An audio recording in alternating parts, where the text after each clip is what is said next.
Thanks very much. Welcome to today. My name is Dennis Moore and I will be doing the emceeing today.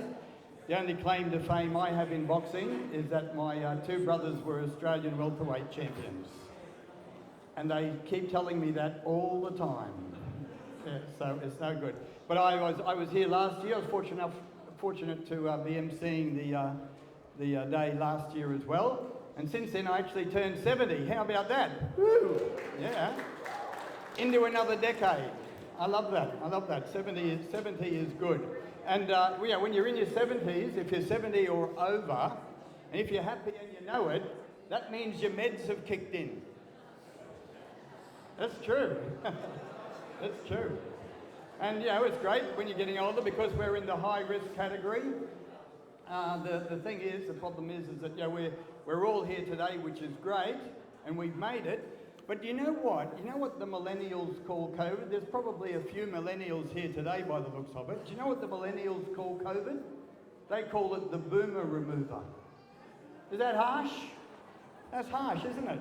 Yeah, they call us boomers. They call us boomers and we call them tenants. Oh yeah.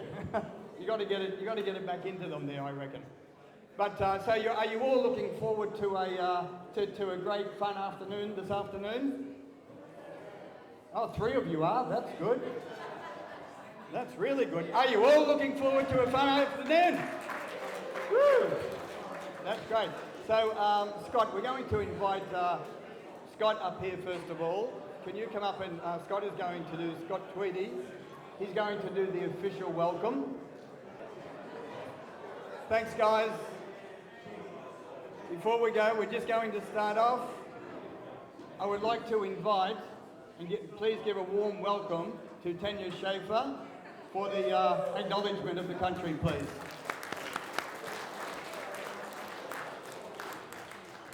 Hi guys, short notice because poor Tiger's a bit sick with COVID. My name's Tanya Schaefer. I'm actually from the Bundjalung and Mullinjully group, which is just down the New South Wales, Queensland coast. We usually acknowledge the local elders, or the local nation, which is the Yugambeh group. We acknowledge the past, the present and the future. Oh dear, it's going to be very hard to follow.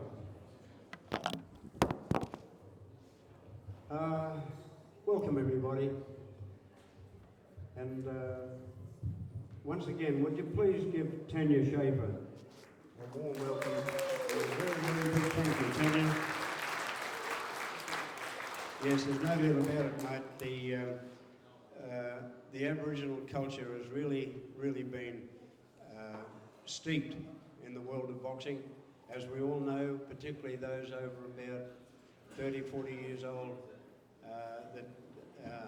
the number of Aboriginal champions and boxing officials and supporters over the years have been absolutely enormous.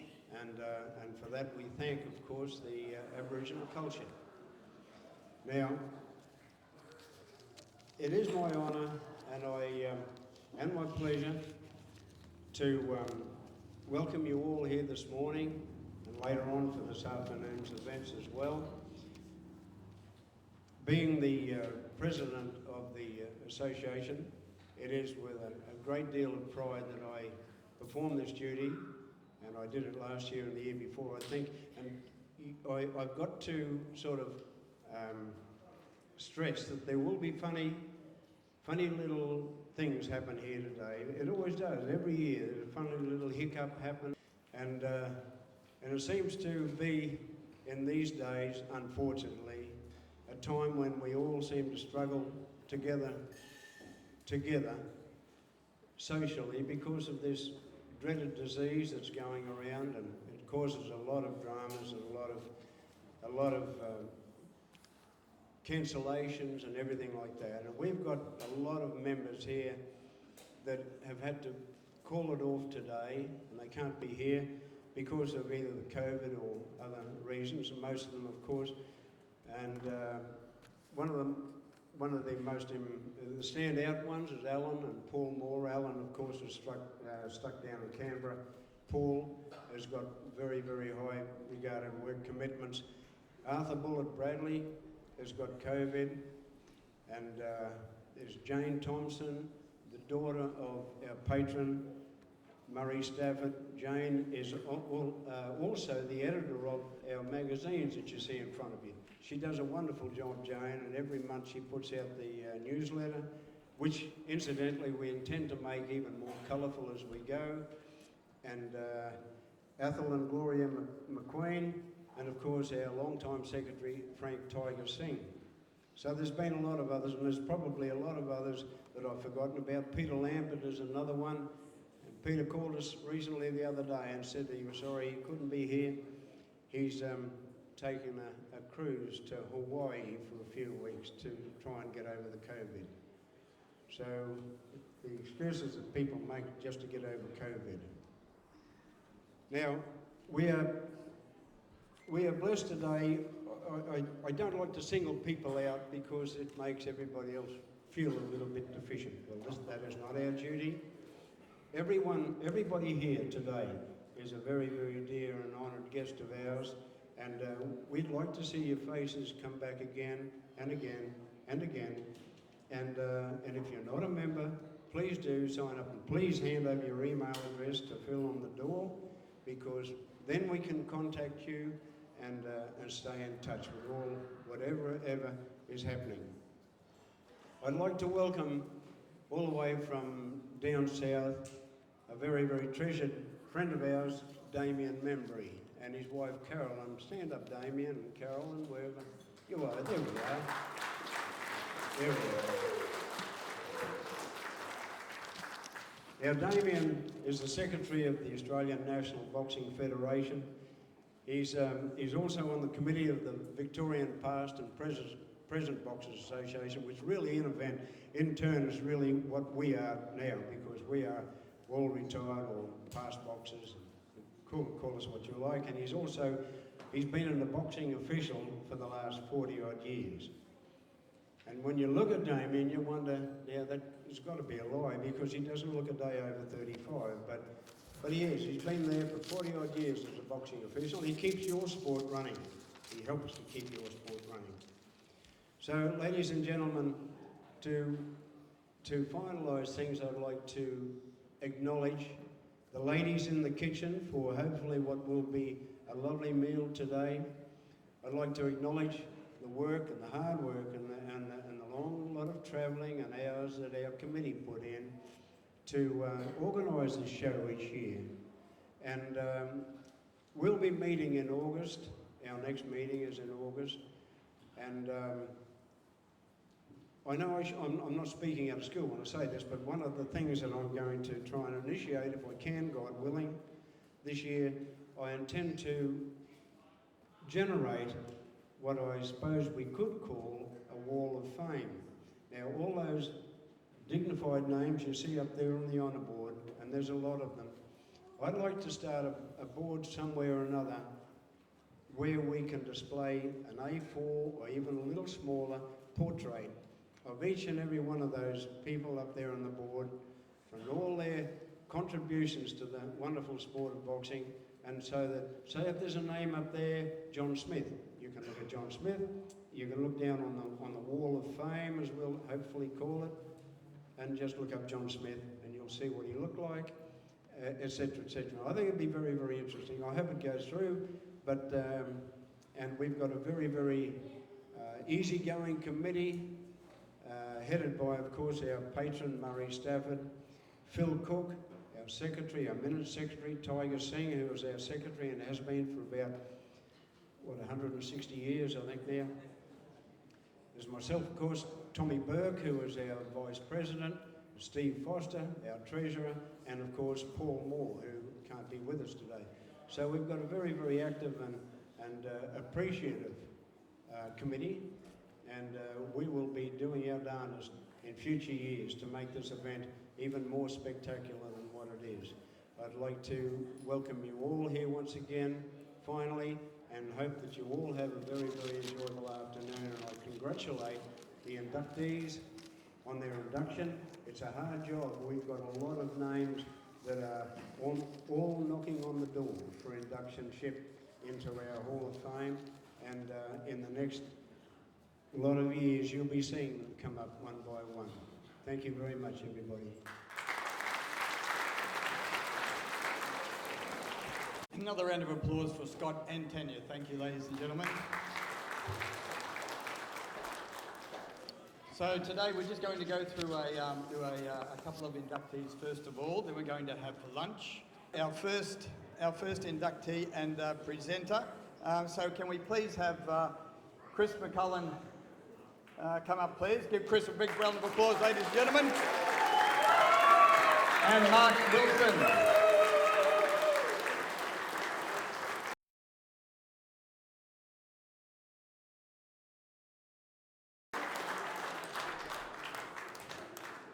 Keep clapping, it gets weird if you're not clapping. Go on.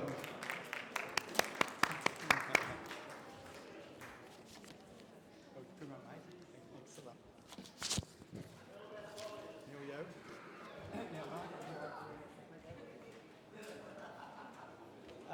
Thank you for that.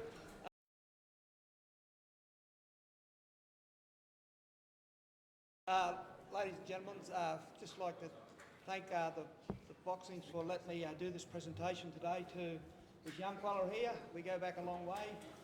I think it was back in about end of 2003. He rang me and said, "Old fella, I want to make a comeback. I want to go pro. What do you reckon?" I said, "Well, yeah, let's do it." So that's when I decided to get my pro licence. And we got into it in 2004. He made his debut down at Gold Coast. Well, we never actually had a fight. It ended up being an exhibition because the guy weighed about 6 kilos over he was supposed to.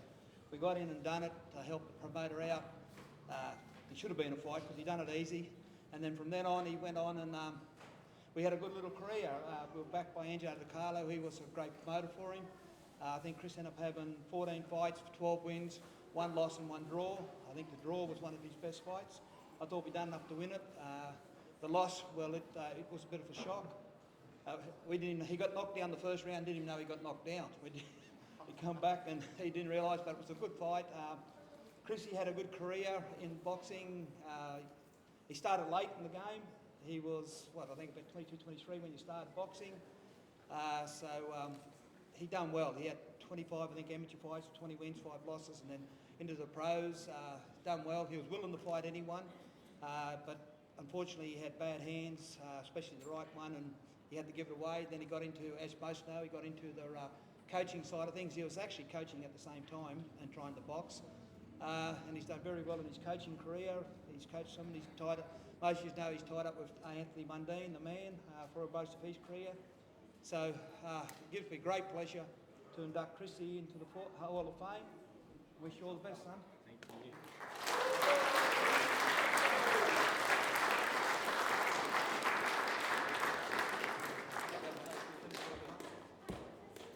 Firstly, thanks for the invitation. It's a privilege to be here and an honour, especially with a lot of the people here today I've spent a lot of the boxing with and done a lot of sparring with, been on camps or trained. I think beside that, most importantly to the family and the boxers, they're what make me as a trainer and Logan Boxing Team. I think to Phil, who organised it, you only get a certain amount of room to put what you want on your award, which I asked him to take some personal stuff off, or personal achievements, because Trent Broadhurst, he challenged for a world title. Daniel and Aaron Russell, Sabrina Osawari, Nathan Carroll, Omar Sheikh, they all won Australian titles. And that's what makes me, or makes Logan Boxing Team, and makes me the person I am today, not what I did on a personal level, but these guys here. So thank you.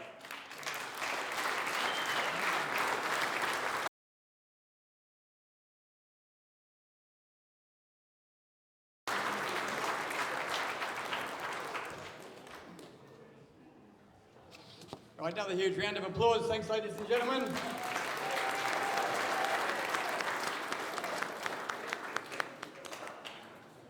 Yeah, that is great. Thank you. And I do love the boxing fraternity myself. I've been brought up with it from a little fellow also.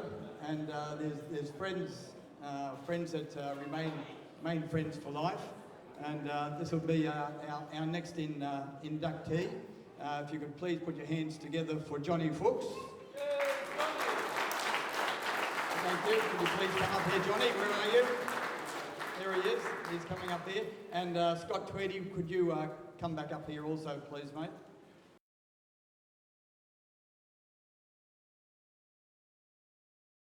That's great. Excellent. Down this side, guys.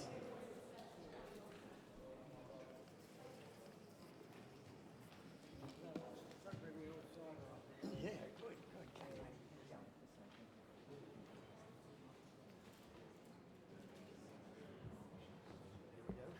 Hello. Scott.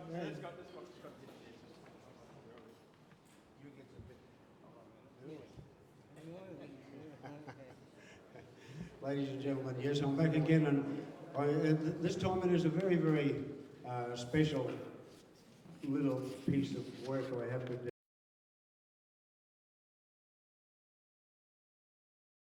do. And that is to present the Hall of Fame honour to one of, during my time of being interested in boxing anyway, one of the most spectacular fighters that we ever saw running around Australia, and I refer to the great Johnny Fuchs. Now, Johnny had a professional career, and that was, I think, a total 36 professional bouts, and in 33 of those professional bouts, he fought in the main event.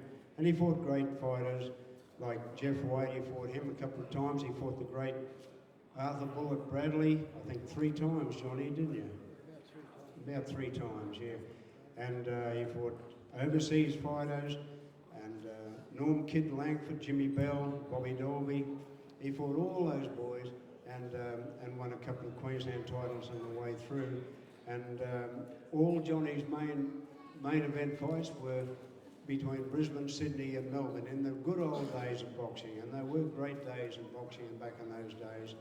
And Johnny, I would like to ask you, John, where did you first start boxing? Probably when I was about 7-year-old, I started on amateur boxing up until I was 19, turned professional at 19-year-old, and started off with them in the hard rounds. Doing the hard rounds, yeah. Good on you, Johnny. And who was your first trainer? My father, Ernie Fuchs. Ernie was my father was my trainer, my first trainer. Then I went into Snowy Hill. Percy Jamison, if you remember all them old fighters. Percy Jamison, Snowy Hill. I'll finish up at Snowy Hill. Quite a lot of fights on Snowy Hill, overseas fighters, importation fighters. Good on you. So it seems like a real fighting family and a fighting tradition that father trained son all the way down, because this Johnny has also trained young Johnny. So it's been a great little chain of events for the Fuchs family. Ladies and gentlemen, it is a pleasure for me to present Johnny with the award for the inducteeship of the Queensland Boxing Hall of Fame.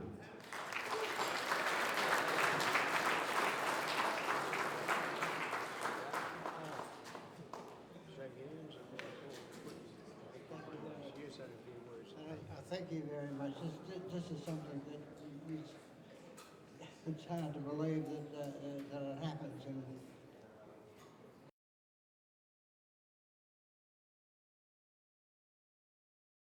I just thank everybody. Thank you very much.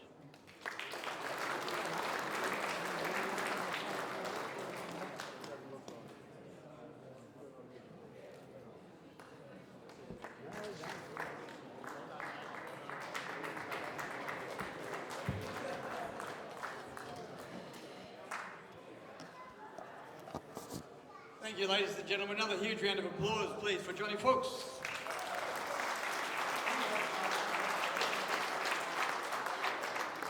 You know, I love that the stories about the old trainers, and he mentioned Snowy Hill. A lot of you may not know Snowy Hill or Jack Kelso. They were great trainers. They trained world champions, Ali Bennett, all amazing guys. But when I was 17, I used to go out to lunch with those 2 guys. So that's a long time ago. I'd go to lunch with them every day. Is Julie reading her footy record?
Hey mate, there you go. There you are.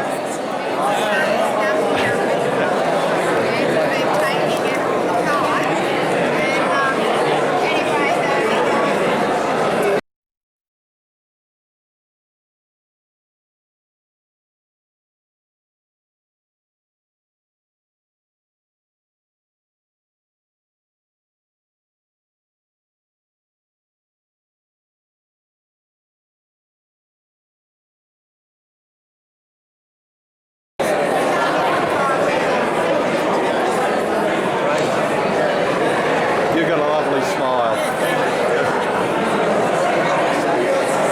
Hey, Mr. Fuchs. Well done, mate. Well done. No, it's all right. It's video. You're right.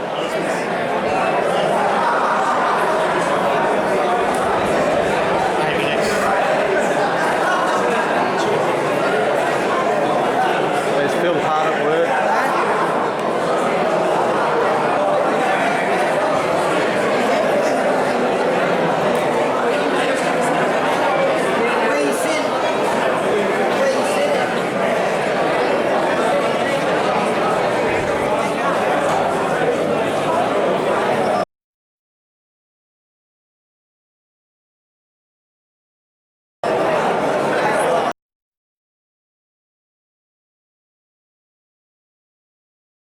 So please, can you give a huge round of applause and welcome Jamie Pittman up here, ladies and gentlemen.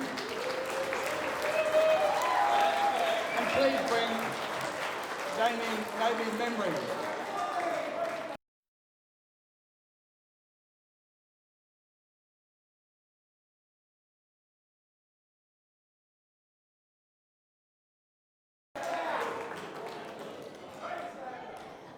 Queenslander.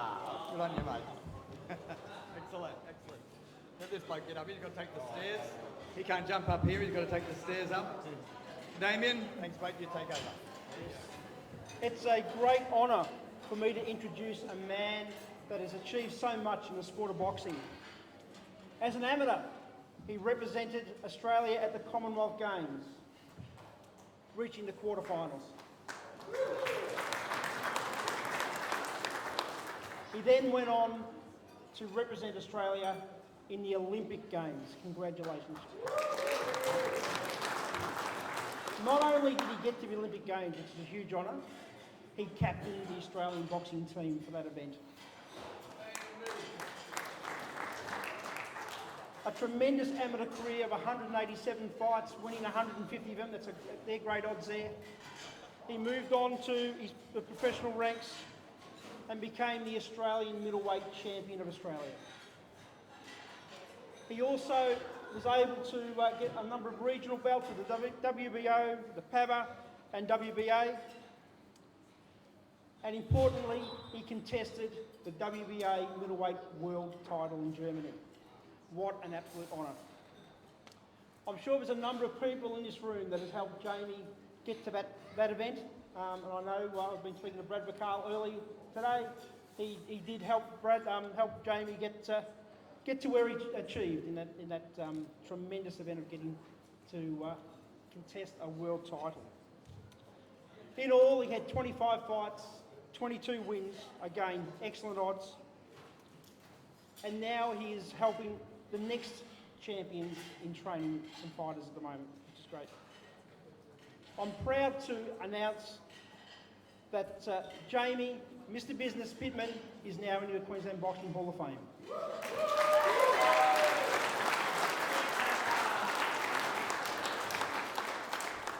Yeah, thanks heaps. I just want to say that it's a bit of an honour to be up here in front of so many mentors that there's too many to name in the room. But you know, when I was young, I was fortunate enough to get a scholarship at the Institute of Sport when I was 17 years old, and not a lot of people know this, but family life wasn't the greatest leading up to that. You know, I was in and out of homeless refuges and struggling a bit and couch surfing, but amazing mentors at the Institute of Sport are in this room. One of them in particular that made a massive impact on my life was Paul Miller, who's in the room. But I always got 2002, I was 20 years old going to the Commonwealth Games with an amazing team, and I was always told by our captain Dave to never leave a soldier behind. So I want to bring up my team from 2002 and celebrate this with me. So come up, boys.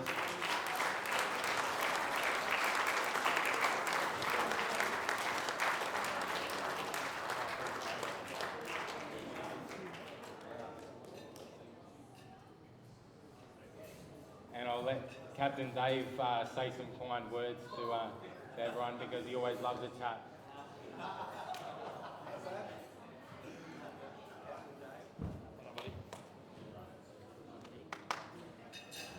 Hi guys. Yeah, this team, we've spent the last 2 days together. Just coincidental that Pip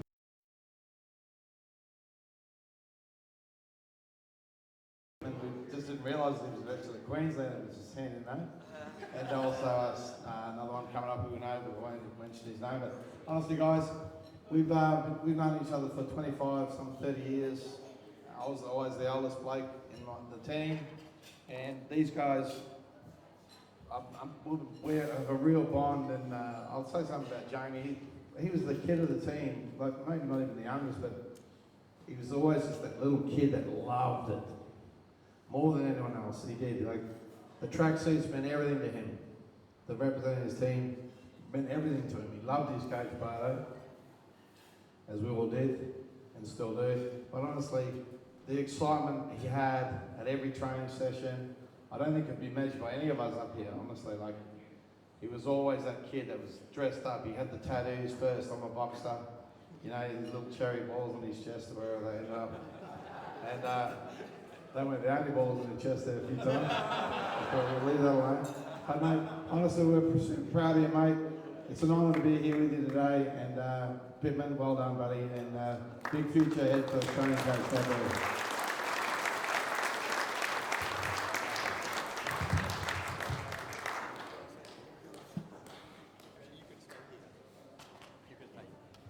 Yeah, another round of applause, ladies and gentlemen. Jamie Pittman. That's great. It's great getting the team up with him as well. Now, we're going to have, first of all, we're going to do something with the raffles. We have a guest speaker as well. So could I, and our guest speaker is actually going to be Damien Stain here. He's the Secretary of the Australian National Boxers Federation. Okay, so we'll also ask up,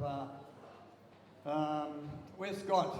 Scott is around here. Scott, can you actually come up here as well, please, mate? We're going to do something.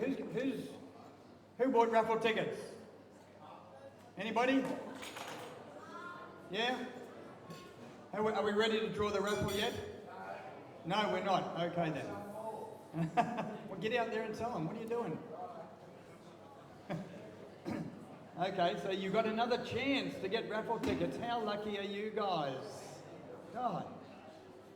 What is it? $5 each or 3 for 10? That's a bargain. That's a bargain. So please welcome welcome these guys. Damien Manbury, Scott Tweedy. Please give them a huge round of applause, ladies and gentlemen.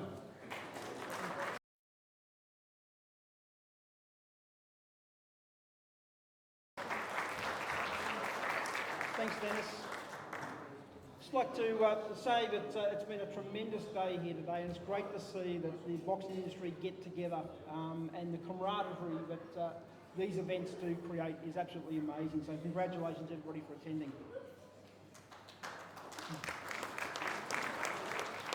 I've been very fortunate in being the Secretary of Australian National Boxing Hall of Fame, and that organisation's been running for just on 20 years now, and we've inducted many great champions over that period, and we have our next induction night next month on the 26th of August at Crown Casino. We'll be inducting some familiar names into the Hall of Fame on that night. Queenslander Sharon Anios will be inducted.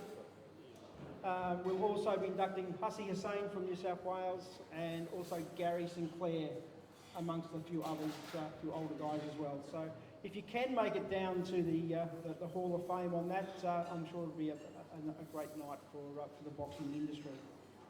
I'm also on the committee of the Victorian Past and Present Boxers Association, very similar to today's group, and we have quarterly meetings, and again, it's great to see the camaraderie that boxing people have when they get together and talk about old stories. It's just wonderful to see, and let's hope that continues on forever.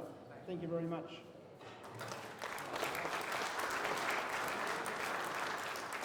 Well, thank you very much, Damien, and it's a great pleasure to see Damien and his wife Carolyn travel all the way from Melbourne just for today. And it's wonderful, and we thank you very, very much.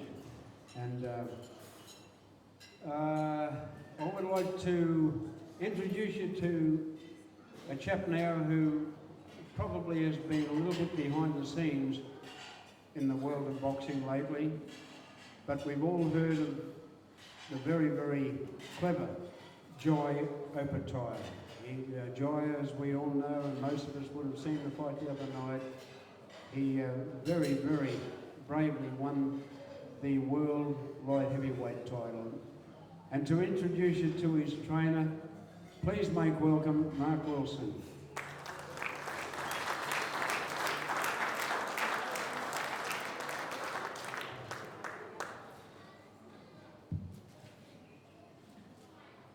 Well, incidentally too, when Jamie Pittman was called up, I was sitting back there and I was watching him get up on the stage. I thought, well, he'll come around the side like all of us other geriatrics. But no, what did he do? He skipped up here in one leap. And I thought, well, gee, how old am I? Anyway, ladies and gentlemen, welcome to Mark Wilson. Now, Mark, you've been the trainer of Jai Opetaia for since January, I believe, and it was a tremendous fight the other night. And I think we'd all agree, wouldn't we, that it was a great fight? It really was. It was a tremendous fight, and I took particular notice because I just happened to fight in New Zealand years ago when I was over there and a little bit younger, when I could skip up here in one leap.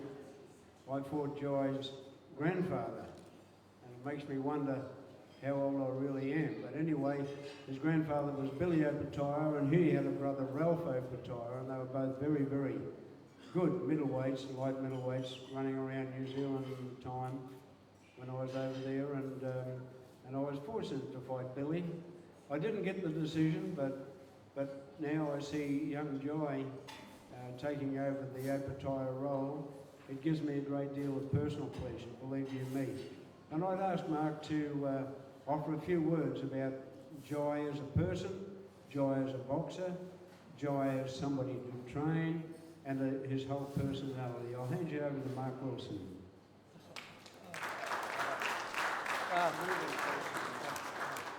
Thanks for that. Yeah, well, as I said, I've known Jai for a long time. I was in the amateurs. I took him to Kazakhstan in 2011, and he became a junior world champion there. He outclassed just about everyone. Then the next year we went to Armenia for the Youth World Championships, which is under 19s. He got to the semi-finals there and he got beat 2 points by the eventual gold medalist. So he got a bronze medal there. And then the same year he actually qualified for the London Olympics, and he was Australia's youngest ever Olympian in boxing. He was only 16-year-old when he qualified, so we go back a bit, Jai and I. But earlier this year I received a phone call from Jai's camp to see if I'd come on board and take over as his trainer.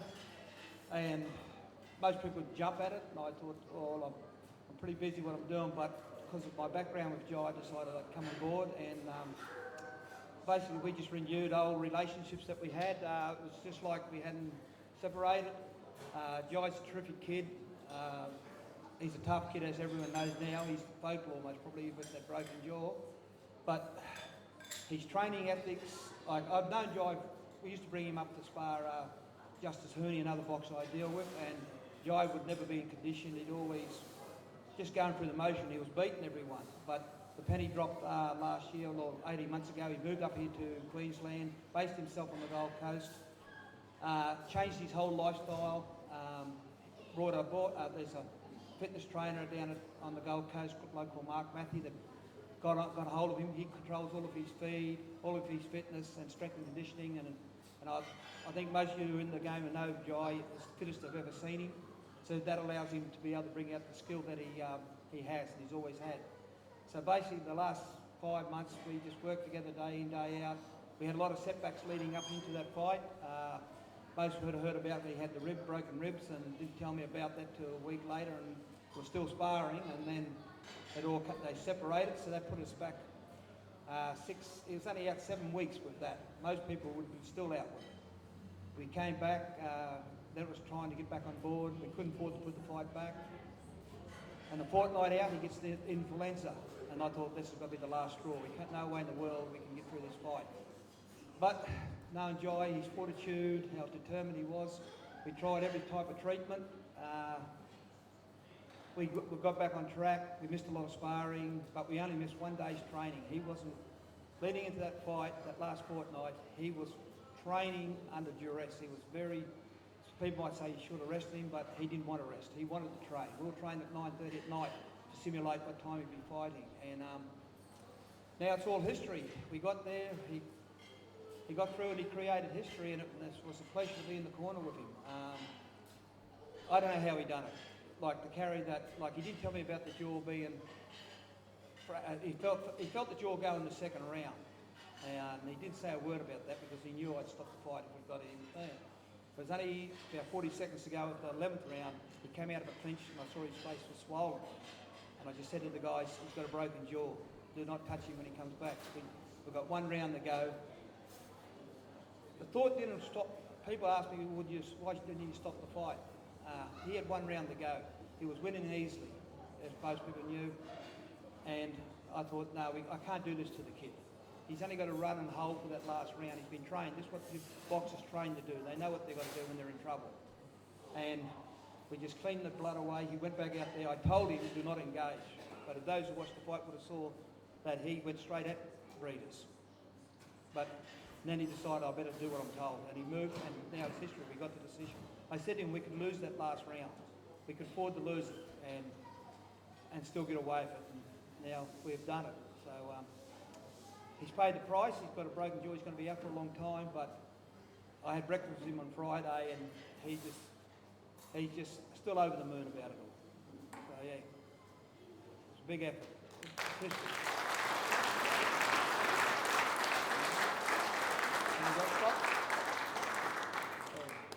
That's it? Yeah.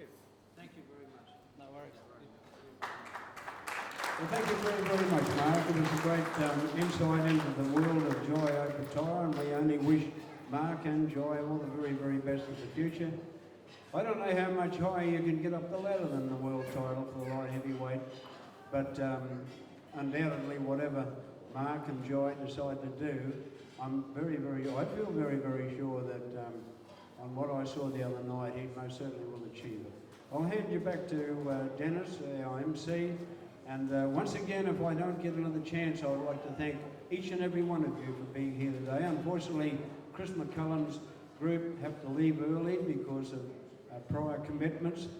And but we've got another couple of brilliant awards to make. So please bear with us. And once again, I thank you all very, very much. Thank you. Thank you, Scott. Okay, now my next inductee, I've known him for a lot of years. He reminded me just today that he used to give me a lift when we worked together in an abattoir up in Brisbane there. I completely forgot that. So he's brought back that to my memory again, which is great. So please give a huge round of applause for Derek Milham. Thank you. And Leo Butel coming up here. Thank you very much.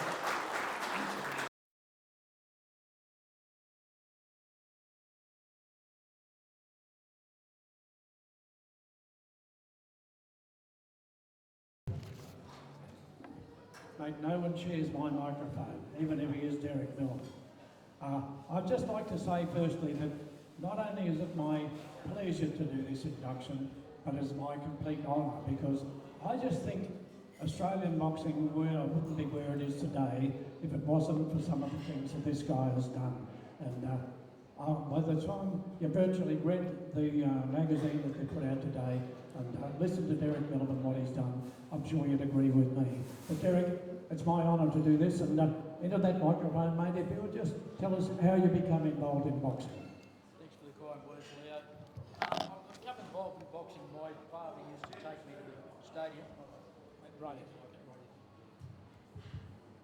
Okay. Yeah, my father used to take me to the Brisbane Stadium. You hear that? You have to use yours. Okay.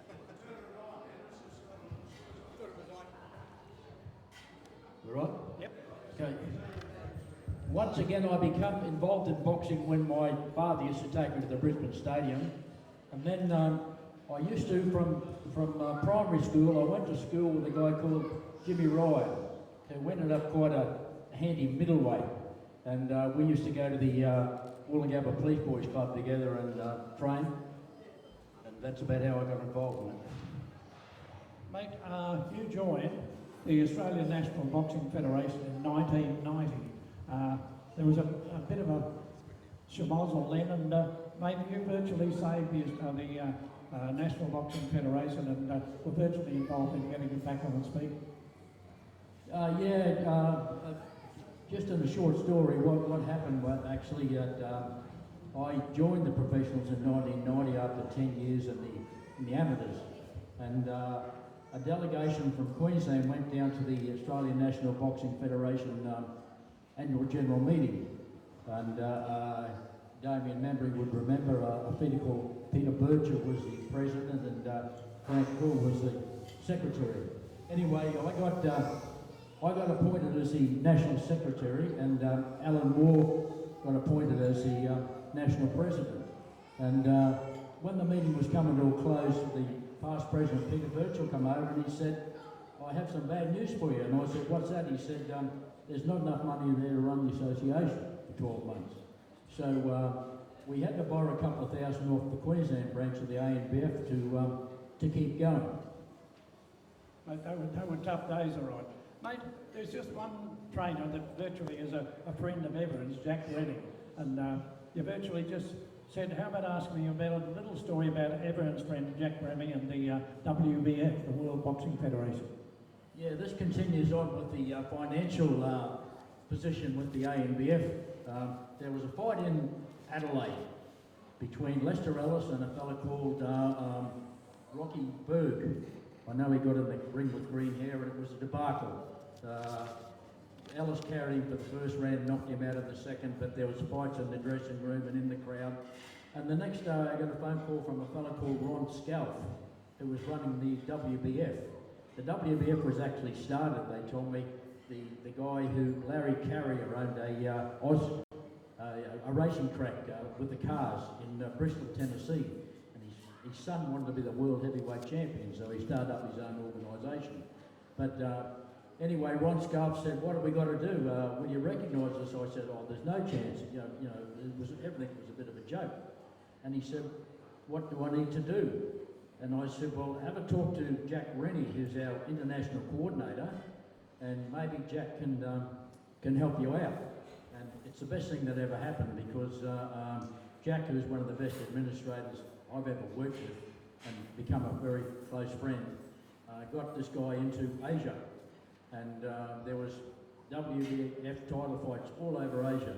So the WBF said to me, "For every title fight Jack Rennie gets, we'll give you 500 US. So within about 12 months, we had 25,000. So that really saved the ANBF. We haven't looked back financially ever since. Derek, you've had the opportunity to referee world title fights overseas, which, as a referee, that must have been a huge honour for you, and some of the world title fights and other bouts you refereed overseas. Yes, I've been fortunate enough, Leo. Probably the highlight was the world heavyweight title in Berlin. A 7 foot tall Russian called Nikolai Valuev was the world champion, and he was to fight John Ruiz. It was their second fight. They had one fight before, and it was a draw. Stanley Christodoulou was a referee, and there was some problems, so I replaced him as the referee. It was a good fight. I went the 12 rounds. He retained his title, and I believe that was a genuine world heavyweight title. I believe I'm possibly the only Australian referee that's ever actually refereed a world heavyweight title. Mate, that's a huge honour. But just back on the local scene, mate, you refereed some of the great Aussie boxers as well, and just some of the names that you refereed and some of the little thoughts on some of those bouts. Yeah, most of them, of course. Jeff Horn, Mundine, Tim Zhu, when he was coming through, I refereed him 3 times. Joe Bugner, Michael Katsinas, quite a lot of those guys at the time. Young Tim Zhu, mate, everyone's talking about Tim Zhu and his young brother, and he fought the other night. We got a bit of a shock, I think, a bit of a surprise. But young Tim has got a world title fight coming up. I don't want to sound negative, but Ben Horn's a very tough, hard fighter, but Ben's had 4 fights and he got knocked out in his first 2. Not knocking young Zhu, he's probably a real prospect, but in my opinion, he's got a long way to go. And his brother Tim, he's fighting for a world title overseas, Yeah. What's your opinion of Tim? Yeah, Tim's a great fighter. I refereed him 3 times and I could see him getting better every time. And he's got it all, Tim. I'm not sure about the knockout punch, but I'd certainly give him a chance in the world scene. Mate, there's a lot of Australian fighters that did, we were talking about some of the great ones that did really achieve, but there was a few in Australian boxing that you felt didn't quite reach their potential, and we may name some, a couple of those. Yeah, there is. One of them was here. I think he might be gone. Shane Knox. Shane gave it away prematurely. 16 fights. Oh, Shane's here. 16 fights for 16 wins. Shane was a hell of a fighter. In my opinion, he could have gone a lot further if he had stuck at it. The other one is a fella called Cliffy Samarden, a Aboriginal boy from North Queensland. I'd really never seen anything like him. He had that hand-eye coordination, a real whippy action. He had 25 fights for 25 wins, and he said to me, "Well, I'm not getting much money for it." He was a fitter and turner with Man Eyes and Mines. I'm not getting much money for it, and just recently I've been living in a caravan in Jack Rennie's backyard, so he walked away from it, but that guy had some talent. Mate, there's been 2 recent world title shots in Australia, and 2 Australians have had shots at world titles, 1 win, 1 loss, and we just heard about one of them with I think that goes down in almost a John Sattler sort of toughness, with a guy fighting 10 rounds with a broken jaw. But mate, your opinion on the 2 recent world title shots? Well, George Kambosos, I've got a lot of time for George. He works so hard. He's a real animal in the gym. He just gives it everything. But in my opinion, he had the wrong game plan. He basically got his ears boxed off. And if they return again, I'll give George every chance if he actually changes his game plan and goes in and fights him. Mate, and what about the effort of that was unbelievable. The guy broke a jaw on both sides. He was that far in front. I saw the official scorecards, and you know, coming into the 8th round, he won 6 rounds to 1. So as Mark said, you know, he had to really fall over to lose that fight in the later rounds. But what an effort! And you know, he was underrated in Queensland. A lot of people said, "Who's he beaten?" This other guy was a monster. But boy, oh boy, didn't he make everyone stand up and take notice? That sure did. Mate, just finally, I think this is an induction into the Queensland Boxing Hall of Fame, which, as I say, it's my pleasure and honour to do it to you. But just the title of the positions you hold in boxing now, and what's the ambitions, where's the future go for Derek Millman in Australian boxing? Well, I've recently stepped down from travelling to all the shows, and as far as officiating is concerned, but I remain the ANBF national president, and I'm not sure how much further I'll go with that, but I'll remain for there for the time being. But there's a lot of good young guys coming through. I'm getting a bit old now, and hopefully we can find some good administrators coming through. Exactly. Back to bowls, eh? He's joined the bowls club with me, that's how bad he's going. Eventually, yeah, eventually. Ladies and gentlemen, it's my privilege and honour, as I say, to make this presentation recipient number 91 into the Queensland Boxing Hall of Fame, Derek Miller.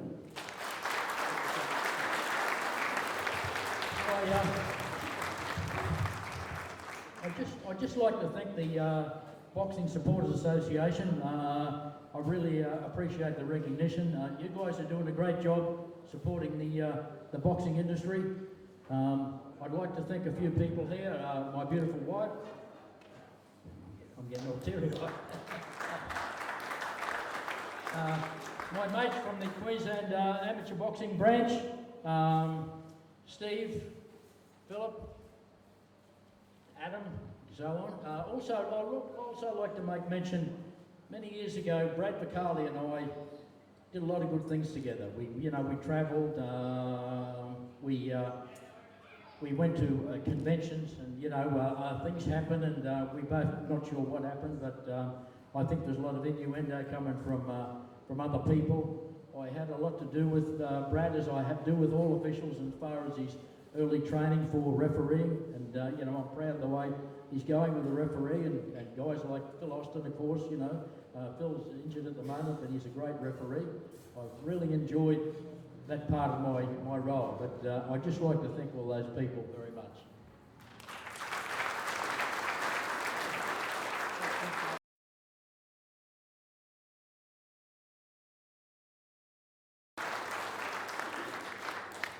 Thanks, guys. Derek Millum and Leo Butel. Thank you, Leo. Thank you, Derek.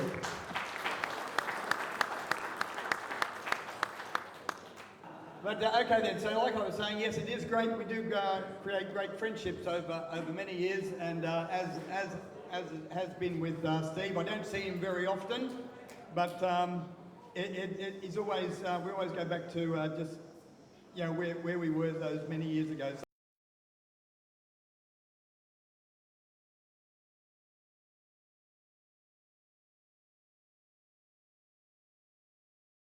So please, for our next inductee, let's please welcome Steve Della up here. And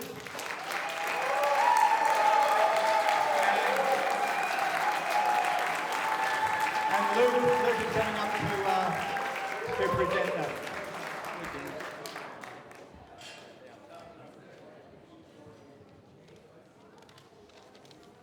I didn't know you were going to have a speech. Firstly, what an honour to stand in front of you all, distinguished guests, and also again to be part of what's been a great day. I want to give a big thank you to Bob Webster for all the work you've done behind the scenes. Thanks, mate. Never been forgotten. And also to the Hall of Fame for asking me to do something I'm extremely proud of and happy to do, and that's introduce my former coach and best mate and 2022 Boxing Hall of Fame inductee, Steve Della.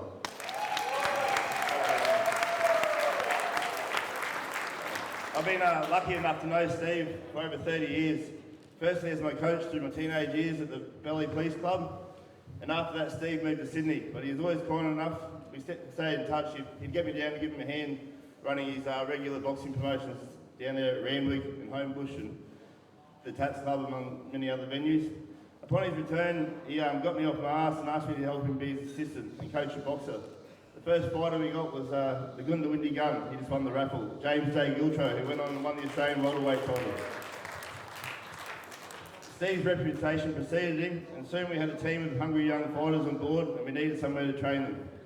Over his years at the PCYC in the Valley, Steve had established strong ties to the area, so it's natural for us to gravitate back there to an area that we're both very fond of, and we opened Fortitude Boxing in Clover Street. In the words of the great Theo Jacobson, under the expert tutelage and watchful eye of Steve Della. His fighters have captured state, national, regional and world titles, and his promotions have been the springboard for many legends of Australian boxing over many decades. I work every day with Steve, often 12 hours a day, and I've travelled all over Australia and all over the world with him, albeit in separate rooms. He assures me it's nothing personal. I've saved and spent and made and lost money with Steve. I've built a gym and watched it burn down. We've tackled some of the biggest challenges together in boxing and in life, and we've won some and we've lost some. And I wouldn't have it any other way. He's the most down-to-earth, kind and generous man I've ever met. He calls a spade, and you always know where you stand with Steve. He's got a great sense of humour. He's well respected, and he's changed the life for the better of not only myself, but countless young men who have set foot in his gym over the last 40 plus years he's been involved in the sport. Steve has the ability to put things into perspective, instills self-belief, and makes you realise that in boxing, as in life, we all get knocked down from time to time, but the most important thing is getting up and carrying on. Steve, you're a man amongst men, and on behalf of myself and to the hundreds, if not thousands of people you've helped over all the years you've been involved, thank you for everything. You're a true boxing man and a huge asset for the sport, and a very deserving inductee into the Boxing Hall of Fame. Congratulations, mate. You're a great coach, and more importantly, a great bloke.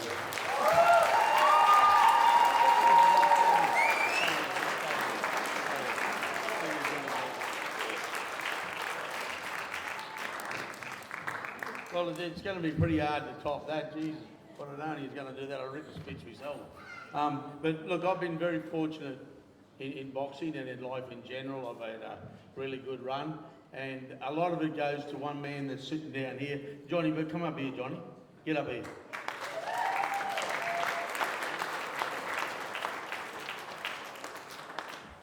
Johnny was my trainer when I came down from the bush.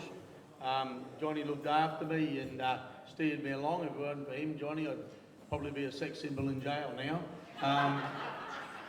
Johnny, I've spent more time with John than I have my own father, and love him dearly.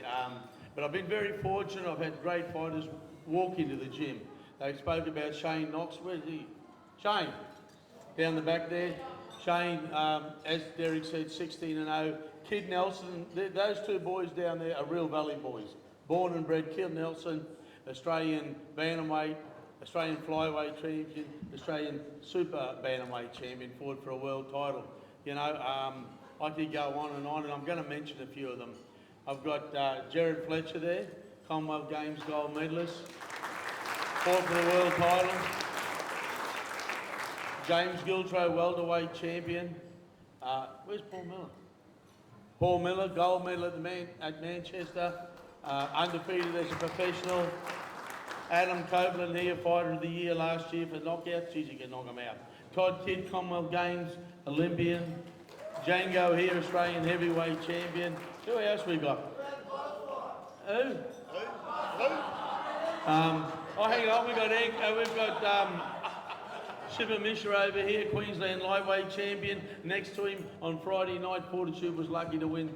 Not lucky, it was well deserved. The Queensland light middleweight title, the Queensland middleweight title. We could go on and on, but I want to get back to a couple of others. I've got Gary Will. Stand up, Gary, please.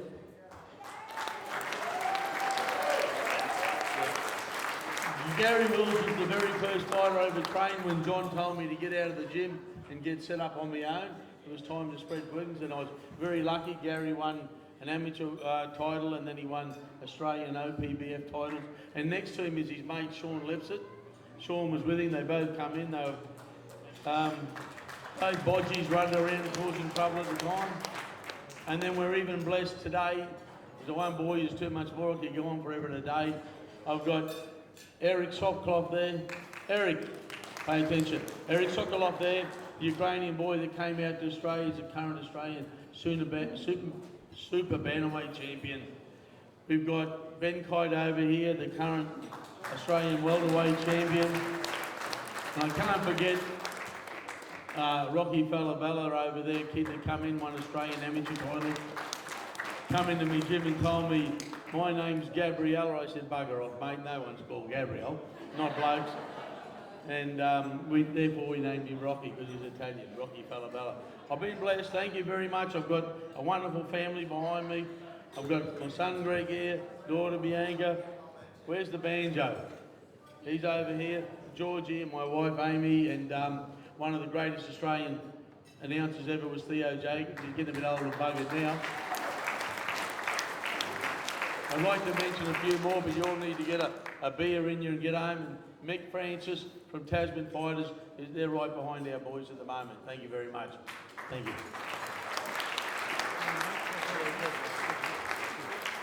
Good man. Yeah.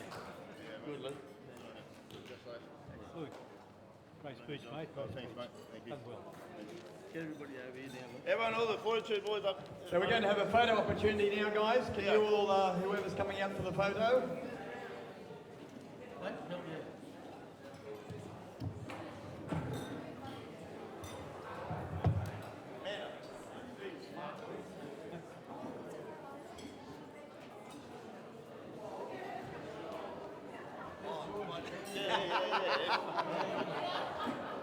I'm getting straight up here. I'm getting up with the man. Oh, jeez. You're a fucking good talker. I'm sorry, I did leave out one other very important person who worked for 14 years alongside me at the Valley PCYC. In those days, we worked for free training the boys, and that's Ted Collins. Ted, step forward. There he is here. Sorry about that, yeah. Come forward.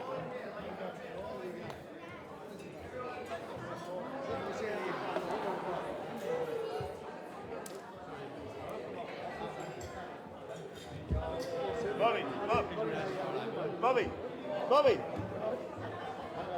Get the photo.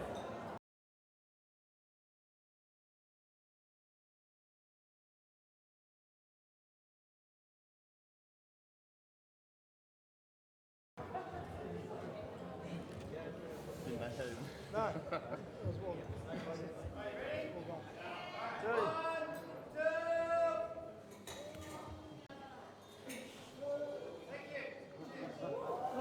Greg? Yeah, he's done great, yeah. Why did you give Greg a mention? You didn't give Butterfly a mention. Did I give Greg? No, you didn't. You didn't give him a mention at all. You did not. I swear to God, you didn't. You didn't give him a mention. I've got to get the boys are up here from the ramp. I forgot one. My son Greg was Commonwealth Games at Manchester, retired undefeated as super featherweight champion of Australia, and they've all been picking on little Greggy ever since. Thanks, Luke. That's huge. Great. That's a great finish. Great finish. Big round of applause, ladies and gentlemen. Woo.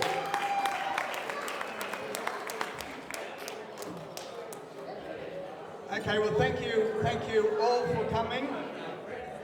On behalf of the executive, it wouldn't be a day like today without you guys coming here. So thank you very much. Got your photo there. And so enjoy your drinks, your time here, the rest of the time, and thanks for being a great audience, ladies and gentlemen. Give yourself a round of applause. Thank you.